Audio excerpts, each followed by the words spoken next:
আজকে আমি আপনাদের সাথে শেয়ার করব তালের পাটিসাপটা। এই তালের পাটিসাপটাটা দেখতে এত সুন্দর হয় যে দেখলেই কিন্তু আপনাদের মন ভরে যাবে। আপনাদের জানাই সাদর আমন্ত্রণ। আর আমার আজকের রেসিপি হলো তালের পাটিসাপটা। তাহলে চলুন তালের পাটিসাপটার রেসিপিটা শুরু করা যাক। তালের পাটিসাপটার জন্য প্রথমেই একটা বোলের মধ্যে নিয়ে নিলাম 1 কাপ চালের গুঁড়ো, হাফ কাপ ময়দা, আর যতটা ময়দা ঠিক তার অর্ধেক পরিমাণে নিয়েছি সুজি।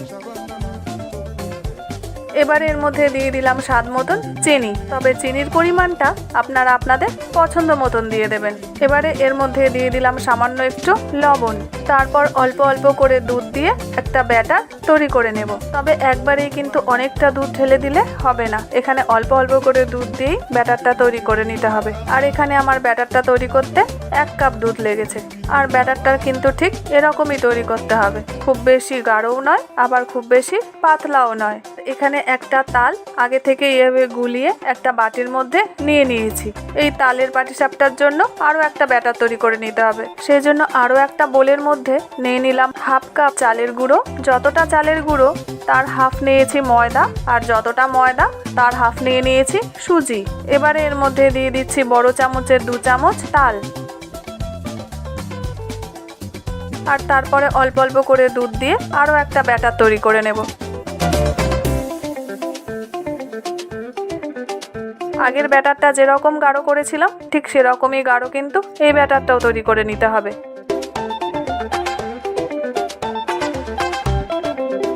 এবারে নারকেলের পুরটা রেডি করে নেব। এখানে একটা গোটা নারকেল আগে থেকেই কুড়িয়ে নিয়েছিলাম, সেই পুরো নারকেলটা দিয়ে দিলাম একটা কড়াইয়ের মধ্যে। এবারে এর মধ্যে দিয়ে দিলাম স্বাদ মতন চিনি, 1 কাপ গুঁড়ো দুধ, দিয়ে দিচ্ছি 1 কাপ পরিমাণে লিকুইড দুধ, আর দিয়ে দিলাম 1 কাপ তাল যেটা আমি আগেই গুলে রেখেছিলাম।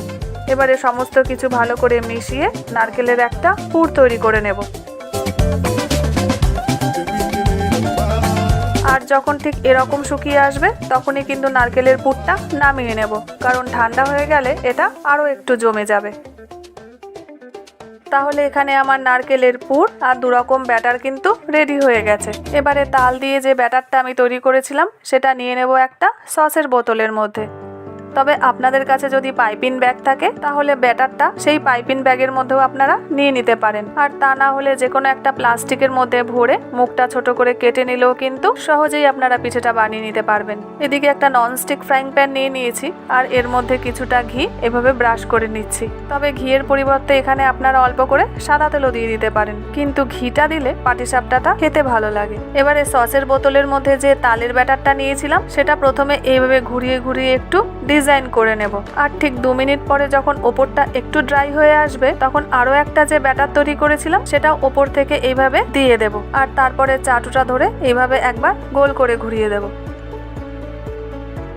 এবারে ওপরটা যখন একটু ড্রাই হয়ে আসবে তখন যে নারকেলের পুরটা রেডি করেছিলাম সেটা এইভাবে লম্বালম্বি করে দিয়ে দেব।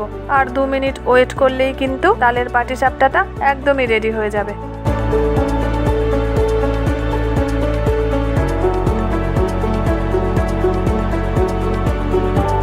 আরও একটা পিঠে আমি একইভাবে তৈরি করে নিচ্ছি।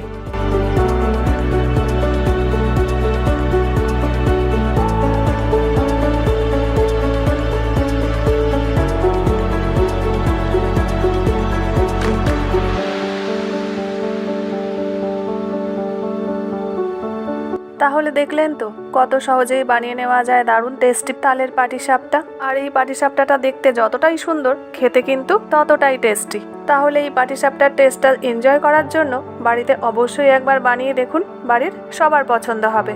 আর আজকের এই ভিডিওটা যদি আপনাদের ভালো লেগে থাকে তাহলে কমেন্টে কিন্তু আমাকে জানাতে ভুলবেন না। আবার আপনাদের সাথে দেখা হচ্ছে একটা নতুন এপিসোডে নতুন একটা ভিডিও নিয়ে।